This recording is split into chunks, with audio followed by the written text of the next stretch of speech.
Welcome to Bovine Banter with the Penn State Extension Dairy Team. My name is Kasey Hower, and I am an educator based out of Berks County, Pennsylvania. I'm excited today to welcome Doug Kennedy to our podcast. Doug is an independent dairy nutritionist serving farms throughout Pennsylvania, and today we are going to be covering heat stress and some strategies you may want to consider for your feed program as we get into the hotter months of the year. Thanks for being with us today, Doug. Well, thank you for having me. So, just to get us started, can you please introduce yourself and tell us a little bit more about your background in dairy nutrition? Sure. I'm Doug Kennedy, and I started formulating and balancing diets in 2000. I started at a small co-op in Bedford County, Pennsylvania. I took a dairy specialist position with Land O'Lakes Purina in 2006, and I was with Land O'Lakes Purina up until last April of 2023, I started my own independent nutrition consulting business. So this past February was my 24th year formulating feeds and balancing diets. Great. So to give our listeners an idea of what we're talking about when it comes to heat stress, mild heat stress for cows starts at 70 degrees Fahrenheit with 50% humidity. For here in Pennsylvania, the average temperature for June is around 72 degrees Fahrenheit with a relative humidity above 66%. So this is definitely something we should be concerned about for our herds. Really, we should be starting to implement heat abatement strategies well before now in May or possibly April. From a nutrition standpoint, what are some common strategies you use to help with heat stress abatement for your herds? Well, first and foremost, I'd say, and every farm knows this, so water's the number one key. You got to make sure you have a lot of availability and fresh water. You'd be surprised how many farms don't have enough water supply. If you go out and watch the drinkers when there's a load on them, a lot of times there's not enough flow, can't keep up with the water demand of the animals. So that's a big one.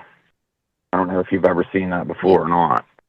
Yeah, actually, I think that's a great point to make because looking at your water flow may not be something that producers look at initially, but it's definitely something that's important in addition to looking at the cleanliness of their waters and the amount of available water space that they have in a pen. Yeah, and then I've been doing a lot of measuring here this year of actual water space, drinker space, and we're short. For the most part, I would say guys would be shocked if they went out and measured. Generally speaking, especially some of the facilities built 15, 20 years ago, you got a lot of three-sided waterers. So if you have an 8-foot waterer and it's only three-sided and it's against the wall, that whole back side is not really available water space because, cows they're not going to drink head-to-head. So you'd be surprised on the space. It's a lot tighter than what you would expect. Yeah. What is the space that you're recommending to your farms? Ideally it'd be awesome to have 4 inches. Mm-hmm. But I think we're pretty hard pressed a lot of times. I did one the other day and it was, I measured a farm, did all the water. I think it was like 1.5 inches an animal. Oh, wow. It was really, really tight. So what we did there is we actually went and bought some of those galvanized tubs, like the livestock tubs, or what guys would use to water, beef cows. And we found a couple places we could put them with a float valve without, it just heat stress. We only put them in for the summer months. So it's not like it's there all year. Okay. Tell you what, though, it is a real challenge with heat stress. And then, obviously ventilation and all that stuff is very important, crowding, but that water, this year I really tried to focus a little harder on that because I've noticed a couple herds, especially when it got dry there the other year and water flow was an issue. I really saw it in the cows. It hit us pretty hard, and it was nothing more than just water consumption availability. That's all it was. And some folks have actually put, a lot of bigger farms have them. Even these smaller guys are putting water meters at the farm, and it kind of blew our doors in a couple places, all the more the cows are actually drinking. Yeah, I was actually recently out at a farm They knew how much their cows were drinking based on, the average number of cows in the barn and what their meter was showing, and it was not where they needed it to be. But I mean, even just during times of heat stress, there's been some studies out there. One showed that cows lose 59% more water via skin and 50% more via respiration when ambient temperature increased from 65 degrees Fahrenheit to 85 degrees Fahrenheit. So, yeah, definitely clean, cool, accessible, free choice water is imperative to help cows manage heat stress. I know I made it kind of my quest this late winter and early spring. I even offered to 3 different farms. I offered to help, but because I know labor's an issue, I said I'll take an afternoon and come help your maintenance guy put in the waters, because for a couple $1,000 it can make a dairy a lot of money to put a new water in. Or an extra water or whatever it may be. Mm-hmm. So I have a couple guys that are going to put in these galvanized and stainless steel dump waterers, because they're a little bit easier to put up and construct versus your mirror founts or your ones where you actually have to run lines underground for the water. Yeah. So, in addition to looking at water flow and cleanliness and available space, do you change anything else in the diet, such as the concentrate to roughage ratio, protein fraction, use of protected fats, mineral or vitamin supplements, or the use of buffers? I definitely use protected fats, but I would say the biggest thing I do with the diet is dialing in the intake. You'd be surprised. One of the things is I encourage my folks to feed off of the chart and adjust the cow numbers, feed by cow numbers to what they're eating. So if you've got a 50-pound intake, and if you have a 50-pound dry matter intake, and let's just say there's 100 cows in a barn, we'll keep it simple. You're to feed for 100 cows. Well, if it's under heat stress, they're not going to eat 50 pound. If they're going to eat 45 pound intake, you're going to need to feed off the chart for less animals that are actually in the barn. So that 50-pound pack, if it's a 17% crude protein and a 4% fat, if you feed 45 pounds of dry matter of that pack, it's still 17% protein. So the nutrient profile doesn't change. It stays the same. There's a lot of guys that'll go on the fly and they'll just back off forage or just maybe just haylage or your grass silage, something like that, to keep them eating. And that works, but that gets a little touchy because then now you're changing the profile. Okay, yeah, so you're keeping the energy density of the diet the same, but with fitting, you're keeping in mind that those cows are going to back off on intakes a little bit during heat stress. Yep. And then a lot of times what I'll do is I'll have two diets. I'll have a backup, like a crisis heat stress diet when they really tank. And, my guys will go back and forth. They'll go on a heat stress diet for a couple days, week, and then if things back off and the cows start charging up, then we can kind of flip back and forth. Gotcha. But okay. what I'll do for like what we would call crisis heat stress is, then we're actually, increasing the concentrate ratio and using some bypass fats and tailoring it that way for a lot lower total intake to try to keep cows going. Okay. So I guess I'll elaborate on that. If cows generally eat a 50-pound pack, 50 pound of dry matter intake, and under crisis heat stress, like if they drop clear down to, maybe even a 40-pound intake for 2 days, that's where I would have another diet for the guys to use to try to help out, try to keep cows eating pretty good. Also, I would like to add is, a lot of farms add water to their TMR. So that can actually be an issue when it gets really, really hot and humid if a farm doesn't have polyboard or tile, because the water will literally draw in the concrete and it'll spoil. I've lived it. It'll spoil it from the TMR faster if you actually add extra water to it. And and it definitely causes a problem. So I have a lot of guys, we actually back the water off in the summer for that reason. Okay. Do you encourage any of them to use some additives or anything like that that may help them increase bunk life, the TMR during hot weather? Oh, we have. Yeah, I mean, I usually, we don't lean on a hard. A lot of times it's a cost issue, and a lot of times it's, you know, kind of temporary, and it's hard a lot of times for that to get done when it's a temporary thing and you have 4 different people feeding, you know.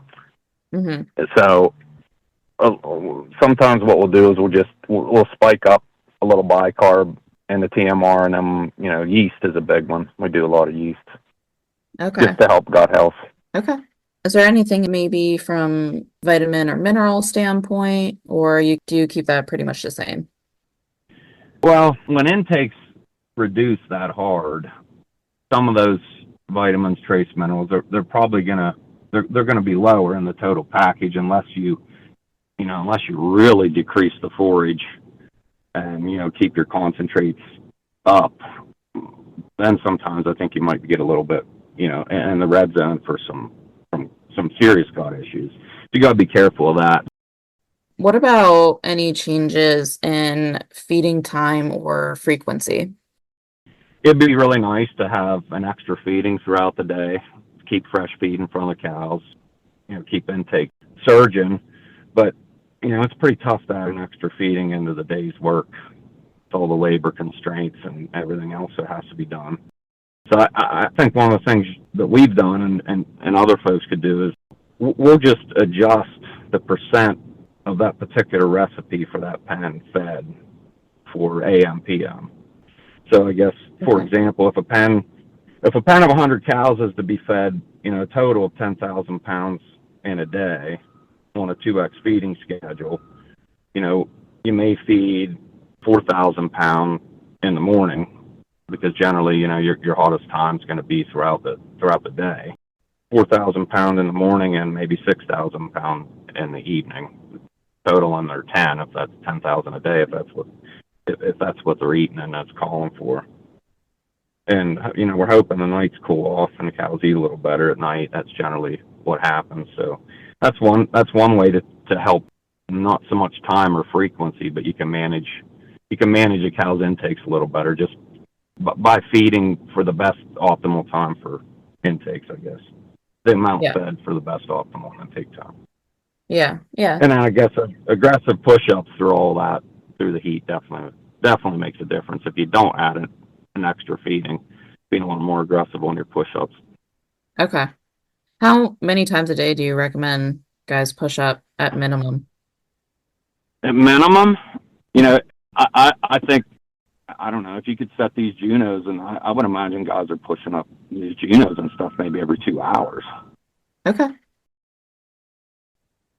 What would be your biggest takeaways for our listeners for different strategies they may want to consider for their feed program during times of heat stress? Well, the feed program, just on the nutrition part alone, I think the number one thing would be just managing dry matter intake. I coach my guys to follow the designated recipe for that pen, and then we only adjust the amount delivered.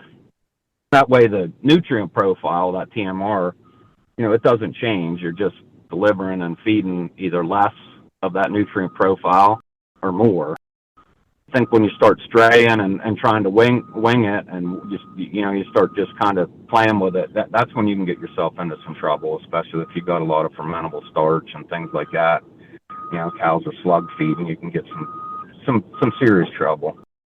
So, what are some practical ways? Because I don't necessarily see a lot of farms actually measuring their dry matter intakes. What are some practical ways that you would have them do that?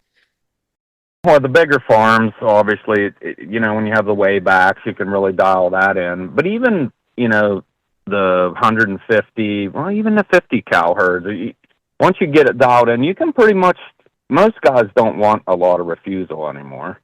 You know, you Hmm. want to try to keep them pretty tight and keep them eating good. And, you know, most of these guys, we can get it dialed in pretty good to what the cows are actually eating. Okay. and a lot of these programs like this, the new TMR tracker TAP, it's pretty good on dialing that kind of stuff down. Okay. I think a lot of folks would be, when you actually dial in and figure out what they're eating, a lot of times they're eating less than what I think some people would think they would be eating. Okay. I guess one of the other strategies that me and my folks do, what we'll do is, we'll try to plan ahead with our forages, and we'll set aside forages that we'll feed during the summer months. So we try to set aside our highest digestible forage so we can feed it through the summer months. So we're constantly planning ahead and looking at things. And, if we have some BMR, corn silage, we'll definitely try to save that for the hottest months of the year. I'm gonna look at trip, rye, wheatley, those really highly digestible forages. We try our best to salvage them and then feed them through the hottest months of the year. And I guess another takeaway I definitely would want to add would be the impact of heat stress. It isn't just, what's happening here, you're losing production. It's not just up front. It's a prolonged thing. But I saw it last year. There was an awful lot of pregnant cows, whatever the reason. And that first round of heat in June last year, a lot of those cows that were 140 days in milk and confirmed pregnant, they tanked, and they never did come back. So we struggled clear into October, and with just those tail end cows that were either short bred or even a couple months pregnant in June. They just tanked hard, and then we had that relentless stuff around the 4th of July. And, there was a lot of farms that just really didn't come back around until we calved in a bunch of animals and dried some of them off, or actually probably sold some with the high beef prices. So I just know I saw that last year on, looking through using PC Dart and looking at some numbers. It was just pretty crazy to see how hard those pregnant cows dropped, and then they didn't recover. Fresh cows generally they'll come back and recover. Tail end pregnant cows, they really tank generally and never come back. But I was kind of shocked last year. Those pregnant cows just took a little bit of a beating. Let's say they dropped 10, 12 pounds. Well, they just didn't seem to recover. Okay. I was a little bit more diligent this year on, planning ahead on water, space, and things like that, because, it cost us a good bit of money having a lot of those cows that quit on us, and we really didn't matter what we threw at them, they wouldn't come back. Fresh cows responded. Those pregnant, they didn't do anything other than just gain weight. Okay. Yeah. Thank you, Doug, for taking the time to talk with us today, and thank you to all of our listeners. If you have any questions regarding today's episode, please email me at kzm175@psu.edu. Don't forget to tune in for our next episode of the Bovine Banter podcast, when Dr. Lisa Holden will be discussing heat stress abatement strategies from a facility design standpoint.